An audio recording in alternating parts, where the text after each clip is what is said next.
Hello everyone, this is Aminda Suri, and in this video I'm going to show you how to drive a car right from the beginning. So consider this your first driving lesson. So the first thing that you want to do when you enter a car is to wear your seatbelt. So this is what I'm going to do now. I put on my seatbelt. The next thing that you want to do is make sure you adjust your seat. So when you adjust your seat, you want to make sure that you're able to reach the pedals properly.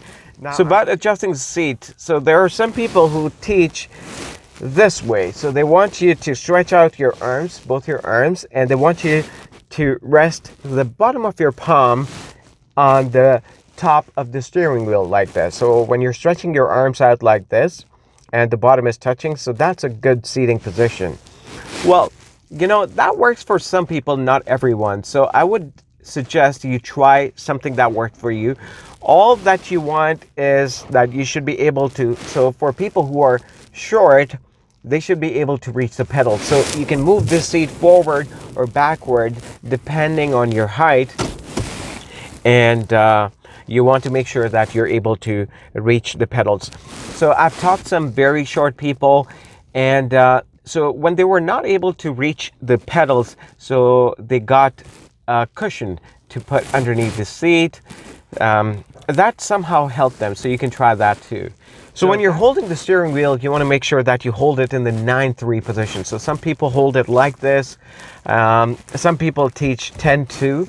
Well, my favorite was 9-3. 9-3 is good. You know, what they said about 9-3 is that, you know, just in case, you know, God forbid, if you get into an accident or something happens and your airbags get blown, they don't hit your hands, right? So your hands are not coming in the way. So if you're a 10-2, then if the airbag inflates, then it's hitting your arm. And study shows that some people have broken their arms because they were holding the wheel in the 10-2 position. So 9-3 is a safer bet for you.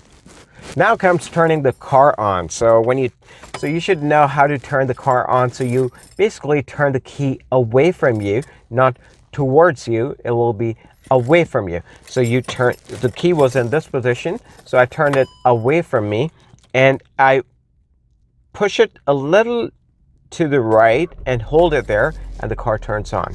Let me show it to you again, right? So you want to hear that sound.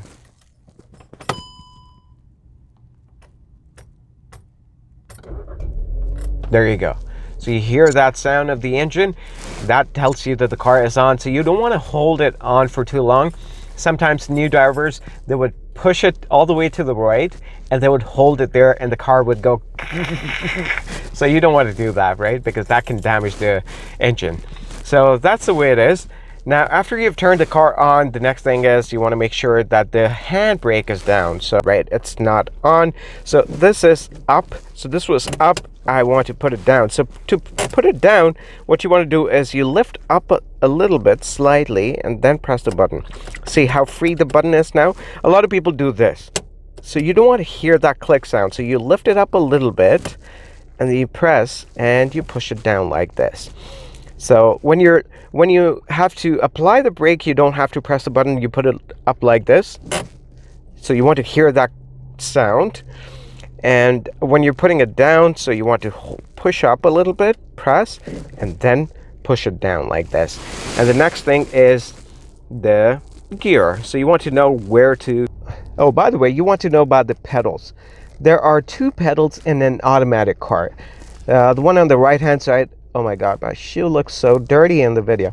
Anyway, so the right-hand side is the gas pedal. So you press it gently and you hear that sound of the engine revving up. So that's the gas pedal, and this one, the big one, is the brake pedal. So what you want to do is you don't want to maneuver with both your feet. That's the wrong way of doing it. Well, I was surprised to see 1 or 2 drivers driving it this way.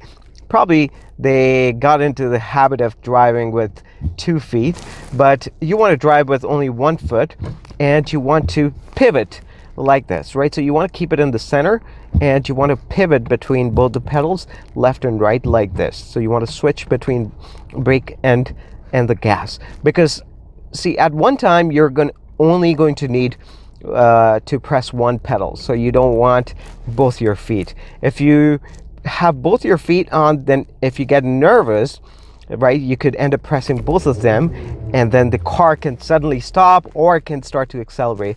Well, depending on which one you're pressing too hard. So keep it here and switch like this.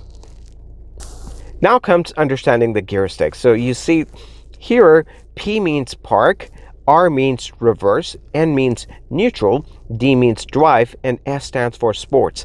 Now, only some cars would have an S there, some sports model cars, but not all cars will have an S. So it's P, R, N, and D, which is something every car has.